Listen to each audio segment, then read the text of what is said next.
donde ya estábamos hablando también acerca de eso, de lo que es la reposición de líquidos en los pacientes. Ya habíamos hablado acerca de la importancia no solamente de la buena hidratación de los pacientes, sino que también de un control del medio interno. Entonces hoy vamos a hablar acerca de lo que es esa hidratación en el paciente. Recuerden que en medicina nada es 100%, ¿sí?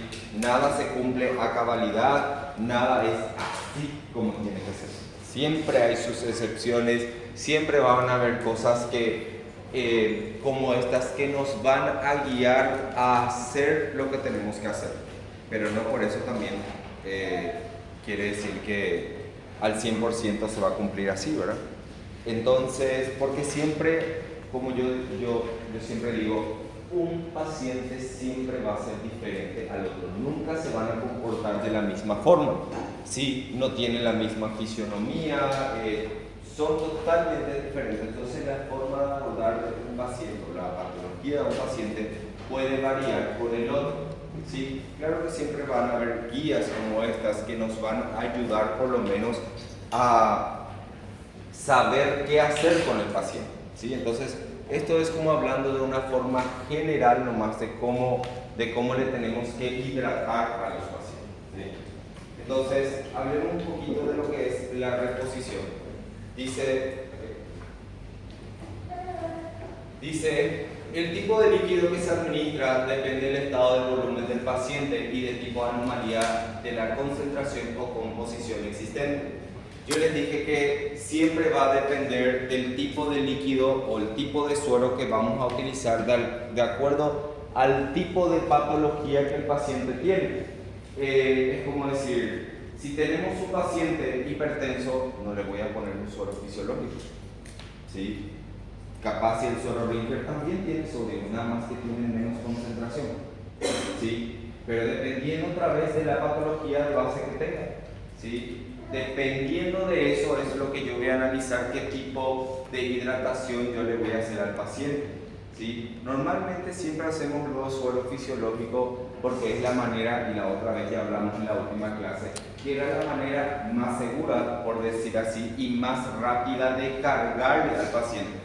Porque, ¿cuál es una gran diferencia que tenemos nosotros entre los pacientes quirúrgicos y los pacientes clínicos? Que la mayoría de nuestros pacientes pierden luego líquido, por alguna u otra forma. Peritonitis, sangrado, como ustedes quieran, vómitos, diarrea, toda esa es una forma de perder líquido, ¿sí? Entonces no hay problema en cargarle un suero fisiológico a un paciente, que es la forma más segura de hacer. ¿Sí? Recuérdense que inclusive ahí están los quemados, que son los que requieren bastante atención, ¿sí? Entonces, suero fisiológico, así como les dije la última vez, que es la forma más segura para carga. Y después dijimos que para mantenimiento, ¿qué tipo de suero podíamos utilizar? Suero Ringer, ¿sí? Pero para carga era suero fisiológico. Para mantenimiento podíamos utilizar el suero Ringer. Así como les digo, claro que hay su excepción, depende mucho de la patología que el paciente tenga, ¿ok? Dice, tanto la solución Ringer con lactato como la solución salina normal se consideran isotónicas y son útiles para restituir pérdidas gastrointestinales y los déficits de volumen extracelular, que es lo que les estoy diciendo, ¿sí? Porque son buenos justamente para volver a cargarle ese líquido al paciente que está perdiendo. ¿Cuáles son los líquidos que recién les dije? Los que más pierden, lo que es una peritonitis, líquido del tercer espacio, que produce bastante deshidratación, vómitos, diarrea. Recuérdense siempre el paciente en su contexto general. Cuando el paciente viene con dolor abdominal, yo les dije que teníamos que tener en cuenta. Que el paciente ya viene con dolor. ¿Qué más le vamos a preguntar? Porque yo tengo que calcular, ¿sí?, el tiempo de evolución, otra cosa, porque los días importan. ¿Qué más? Comorbilidades. Comorbilidades. ¿Puede ser otra cosa?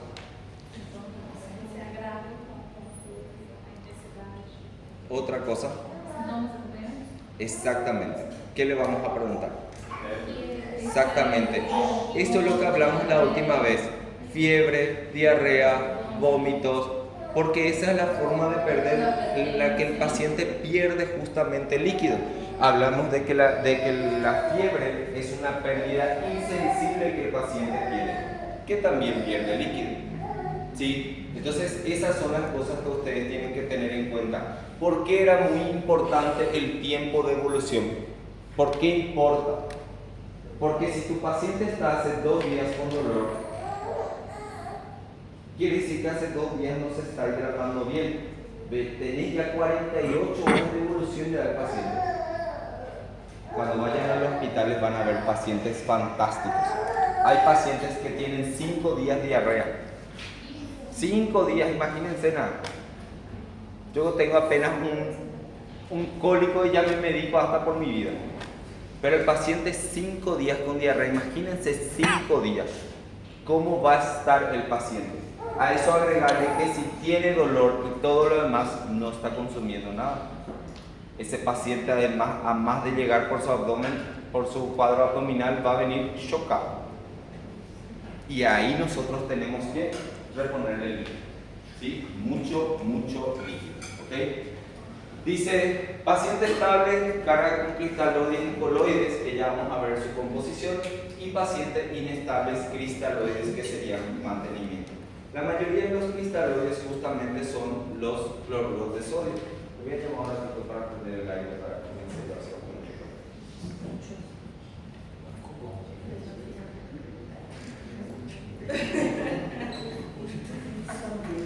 ratito.